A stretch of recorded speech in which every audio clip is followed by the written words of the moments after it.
أعوذ بالله من الشيطان الرجيم. بسم الله الرحمن الرحيم.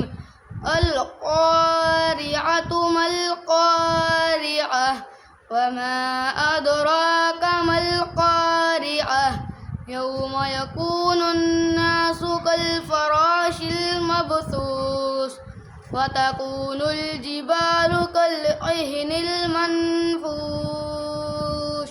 فأما من ثقلت موازينه فهو في عيشة راضية وأما من خفت موازينه فأمه هاوية وما أدراك ما هي نار حامية.